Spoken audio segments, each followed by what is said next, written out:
Keeping up with our motto, let learning be a joy and teaching a pleasure, here we are with the remote teaching and learning process to bridge the gap. Happy learning to all students. Hello, students. I welcome you all in today's online session. So, today we are going to study a new chapter of history, that is religious trends in ancient India. Chapter number 5. See, religious trends here means new religions that evolved in India in ancient times or at the end of Vedic civilization. So, these religions were Jainism, Buddhism, Judaism, Christianity, Islam, and Zoroastrianism. So, we will also learn the reasons behind the establishment of these new religions. Okay, students, so let's begin. So, towards the end of the Vedic period, Yagna rites acquired undue importance. Okay, so we can say that rituals related to Yagna received undue importance. Only priest class had the knowledge of these rites or customs or rituals. So, people from other class were not allowed to get that knowledge. So, students, as you know that in Vedic period, Varna system was followed in society. You can also see in the picture. So, in the Varna system, there were Brahmins, Kshatriyas, Vaishya, and Shudras. So, here Brahmins were known as the wise man or teachers or priests. Kshatriyas were the warriors or saviors. Vaishyas, Vaishyas were the merchants, business class people, and Shudras were the service providers. Here you can see. So, this classification or division was based on the occupation of the people. The Varna system became hard with passing of the time, and a person's social position was decided by Varna into which he was born, rather than his achievements and skills or efforts. But from the Upanishad period, changes were seen. Religion was not limited to the yajna only. The thoughts in Upanishads focused on existence and nature of soul. But students, it was very difficult for the ordinary, or you can say common people, to understand soul and its nature. Because of all this, different sects came up that emphasized the worship of particular deity. So sect here means community or group of people with different religious belief. Okay, so in this way new religions started taking birth or started establishing. So these sects were Shaiva sect, who worshipped Lord Shiva, and other was Vaishnava sect, the worshipper of Lord Vishnu.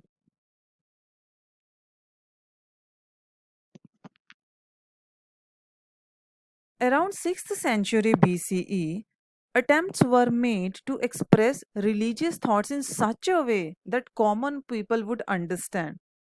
So now, in 6th century, many people realized that every person is free to find ways of his own upliftment or progress.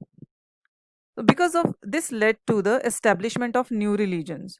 And these religions said that the discrimination on the basis of caste cannot affect the person's upliftment or progress. The proponents or people who gave such new thoughts were many. And out of those many people, the work of Vardhaman Mahavir and Gautam Buddha is of special importance. So now we will first begin with Vardhaman Mahavir and the new religion he established. Okay, so that was Jainism,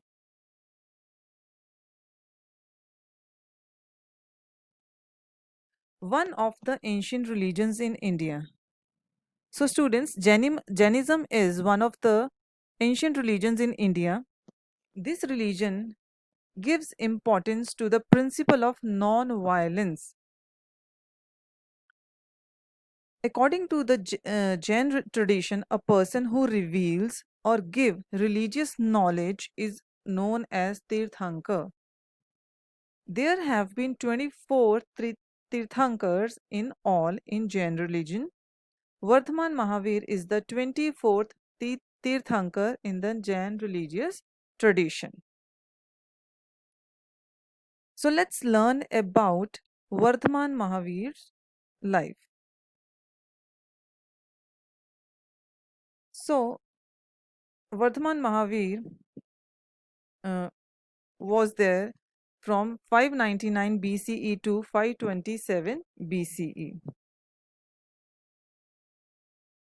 Students, there was Janapada known as Vriji in what is known as the state of Bihar today. Its capital was Vaishali, and Vardhaman Mahavir was born in Kundgram, a part of Vaishali. So, in the map, I show you this is the area of Vriji, which in today's time we call Bihar state is there, and its capital was Vaishali at that time. And Vardhaman Mahavir was born in Kundgram, which was the part of Vaishali. Okay. His father's name was Siddharth and mother's name was Trishala. Left all comforts to attain knowledge. So Vardhaman Mahavir left his home and all comforts of his life for the attainment of knowledge, means to get the real knowledge. So he attained enlightenment, the true knowledge, after 12 and a half years of rigorous tapa. So he did meditation for 12 and a half years. This knowledge was pure. The knowledge he got after such a great tapa, that knowledge was pure and it is called Kevala. That is why he was also known as a Kevali. He was called Jina. Jina means conqueror because the joy that we get from all physical comforts and the discomfort, sometimes we feel discomfort due to tough situations and because of undesired things. When our desires are not fulfilled, then we get agitated and feel discomfort. And so, but after such a rigorous tapa, after getting real enlightenment, real knowledge, Lord Mahavira, he just rose above all these things. It means these things did not affect him now. That is why he was also called as Jina. So the Jain word derives from this word Jina. Vardhaman Mahavir is said to be Mahavir because he had resilience, he had courage to conquer all passions. So, after the attainment of knowledge, he preached for about 30 years to explain the real knowledge, the essence of religion to the people. To make it easy for the people to understand it, he spoke to them, to the common people, in Ardha Magadhi. That was the language used by common people to speak.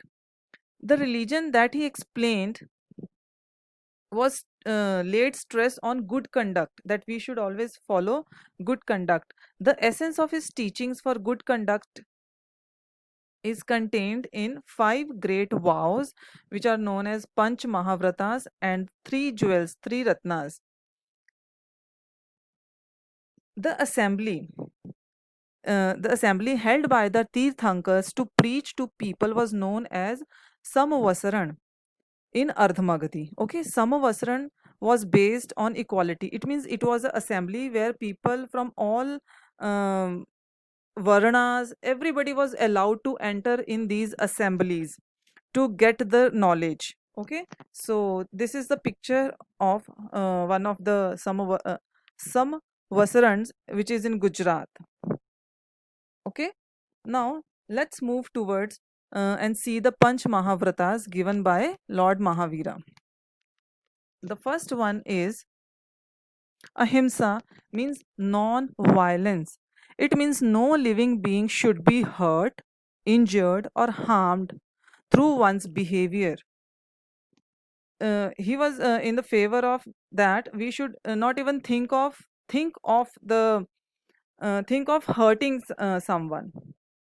Next is Satya. Every speech, whatever we speak, an action should be true. Ashtya, no non-stealing.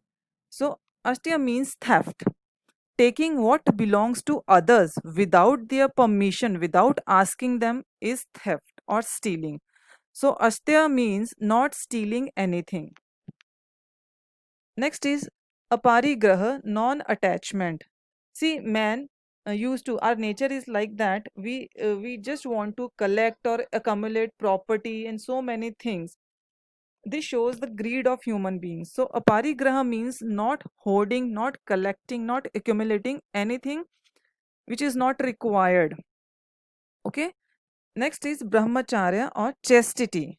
So it means leaving bodily pleasures and follow the vows properly. Next, move towards three ratnas, the three jewels. The three jewels are the three principles. First is Samayak Darshana, it means right faith. To understand the truth in the preaching of Tirthankar, Ankar, and to have faith in it. It means whatever the Tirthankars, whatever these religious gurus are teaching, we should have faith in those teachings. Next is Samayaka Gyan, right knowledge. Studying the preaching and philosophy of the Tirthankar regularly and learning its deep meaning. That is called true or the real or the Samak Gyan. Next is Samayak Charita, right conduct. Strictly following the five great vows is called Samayak Charitra. Now, students, we will see essence of his teaching. What we have learned from his teachings. See, among the teachings of Mahavira, Anek Anekantvad is considered to be very important. In the quest for truth, in the search for truth, it means the Anekantavad means pluralism or multiple viewpoints. So when we are in search of truth, if we focus on only one or two aspects or two viewpoints, and we make any we draw any conclusion, we come to any conclusion, the whole truth is not known. So therefore it is necessary for everyone to pay attention towards all aspects of an issue, a problem, or any topic. If people will follow all these things, they will develop tolerance, and we will also respect the opinion of others, and we will not behave like a stubborn person. Okay.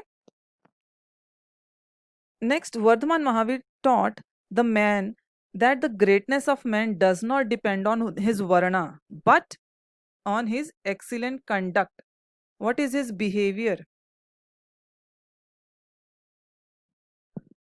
In the Vedic tradition, the doors of knowledge had slowly been closed to women. But Vardhaman Mahavir, he gave right of sannyas to the women also. So his teachings were love all living things, have mercy and compassion for others, and live and let others also live peacefully. Okay, so that's all for today. So we have learned about Jainism today, Vardhaman Mahavir's teaching. So we will continue the same chapter in next session. Thank you, students. Thank you so much.